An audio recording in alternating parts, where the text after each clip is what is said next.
time, and then he stopped his car, got out of his car, and removed the contraband from his vehicle.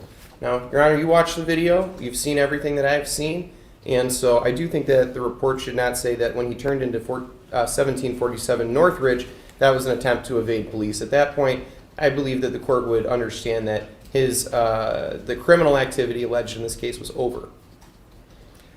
Furthermore, all right, let me, any prosecutor response on the change to the narrative regarding evading police when he pulled into the lot?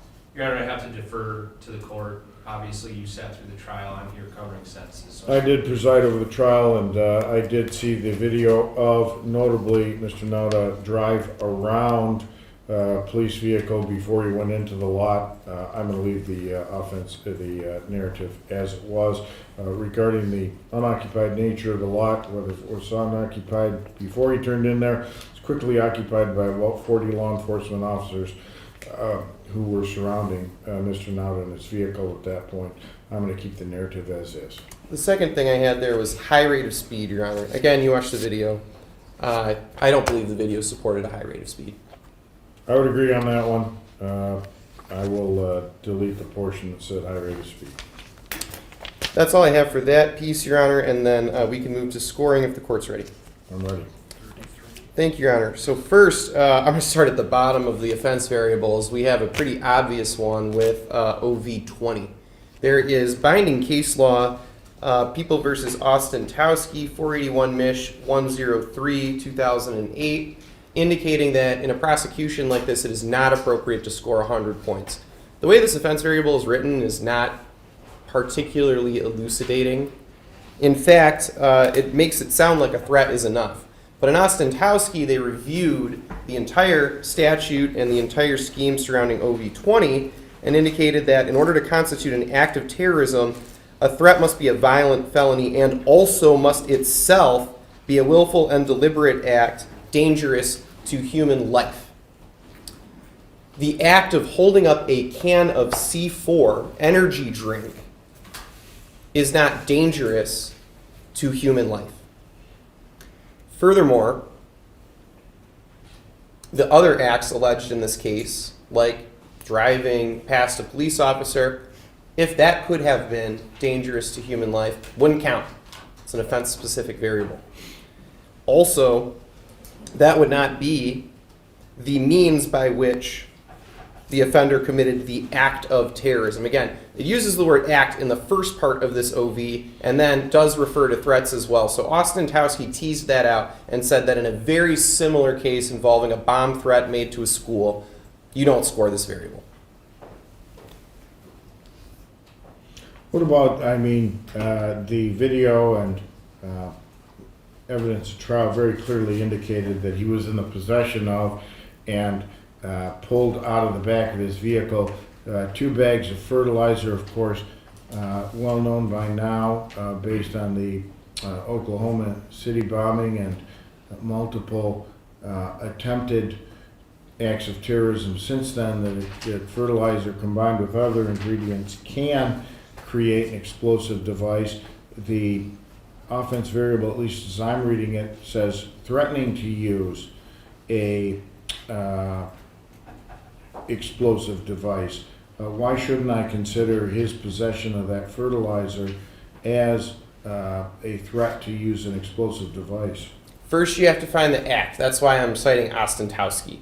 It teases out the difference, because I agree with you. There is a reference to threatening in that part of the statute. But Ostentowski says the act itself must also be dangerous to human life.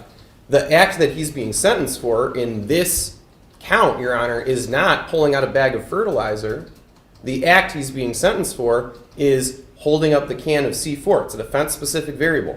So I would not consider the actions that he took after the sentencing offense for this count, first of all. It's an offense-specific variable. Second of all, even in that circumstance, I think that you've referenced it could be dangerous to human life if you combine the fertilizer with other ingredients.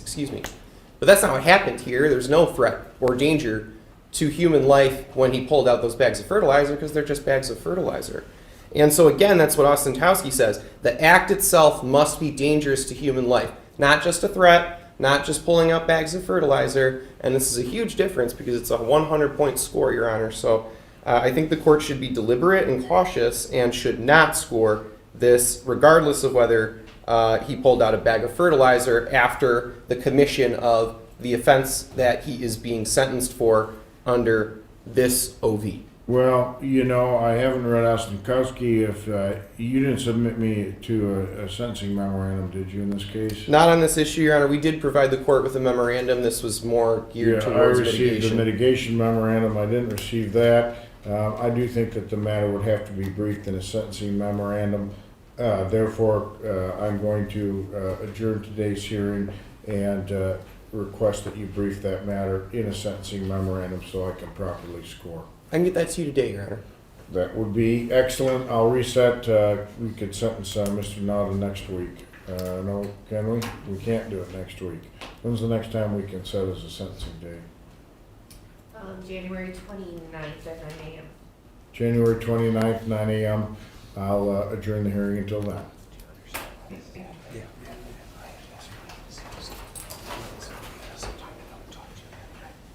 Keep your head up. I appreciate you. Thank you, Your Honor. Have a nice day. Thank you.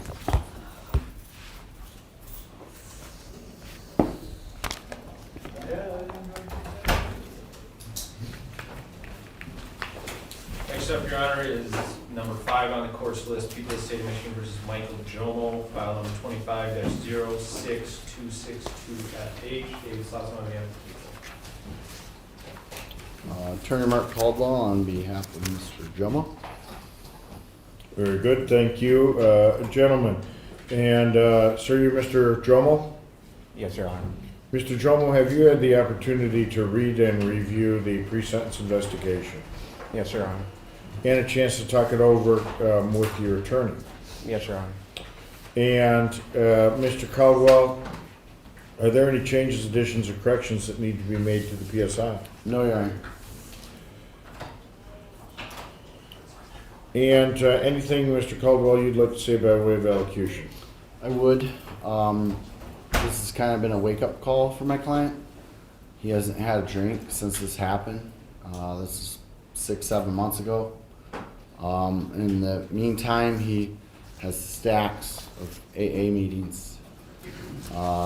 He knows that he has to reevaluate his relationship with alcohol, which means he's never going to drink. Because when he drinks, he makes stupid decisions like driving.